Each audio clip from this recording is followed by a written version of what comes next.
So guys, আমরা বর্তমানে সুন্দরবনের ভিতরে আছি। আর এই সুন্দরবনের ভিতরে আমরা কিছুদিন আগেও আসছিলাম, কিছুদিন বলতে কয়েক বছর আগে। তখন আমাদের টিমে 7 থেকে 8 জন লোক ছিল। আমরা তখনকার সময়টাও একটা শীত মৌসুম ছিল, আমরা ঘুরতে গিয়েছিলাম। আর এখনও শীত মৌসুম, তবে তখন 7 থেকে 8 জন ছিল, ইয়ং ছেলেপেলে ছিল।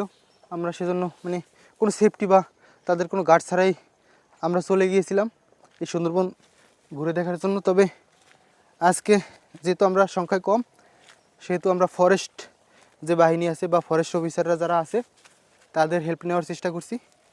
তো এখানে যারা ফরেস্ট অফিসার বা ফরেস্ট বাহিনীতে যারা আছে তাদের ব্যবহার অত্যন্ত ভালো এবং ভদ্র। তারা খুব দায়িত্বর সাথে আমাদেরকে সুন্দরবনে নেওয়ার চেষ্টা করছে। কি বলবো, খুব ন্যাচারাল পরিবেশ।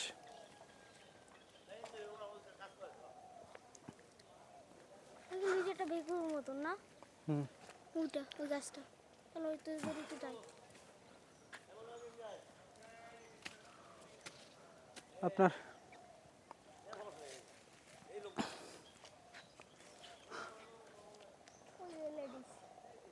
এই যে জায়গাটা আছে, মানে এই যে জায়গাটা, এই জায়গায় সকাল টাইমে খুব বানর থাকে। তাছাড়া মানে আমি যখন সকালবেলা আসছি আপনাদেরকে হয়তো দেখাতে পারি নাই, কিন্তু প্রচুর পরিমাণে বানর ছিল, মানে এক পাল বানর ছিল, বানরের কিচিমিচি ছিল খুব। হয়তো বানর উপরে ছিল, নিচে কিছু একটা হাঁটতেছে, এই জন্য হয়তো আমরা সাহস করে এখানে আসিনি। তবে এখন বাইরে অনেকটা রোদ আসছে, প্রায় দুপুরের টাইম হয়েছে, সে কারণে মূলত আমরা এখন আসার চেষ্টা করছি। আমি অনেক দূর ভিতরে দৌড়াদৌড়ি করছি, সুন্দরবনের ভিতরে গেছিলাম, অনেক হাঁটছি, তো মানে শ্বাস নিতে কষ্ট হচ্ছে, খুব জোরে হাঁটছি। এই জন্য মানে আমাদের লোকালয়ের ভিতর থেকে যেভাবে মানে হাঁটা সহজ, সুন্দরবনের ভিতর থেকে অতটা হাঁটা যায় না। মানে সুন্দরবনের যে গাছগুলো আছে, সুন্দরী গাছ, সেই গাছের যে শ্বাসমূলগুলো, সেই শ্বাসমূলগুলো পায়ে অনেকটা আঘাত হানে। মানে ছোটো ছোটো, বড় শ্বাসমূলের ফাঁকায় ফাঁকায় পা রাখা যায়, তবে ছোটো যে শ্বাসমূলগুলো, ওখান থেকে হাঁটতে মূলত বেশিটা কষ্ট হয়, অনেকটাই কষ্ট হয়। আর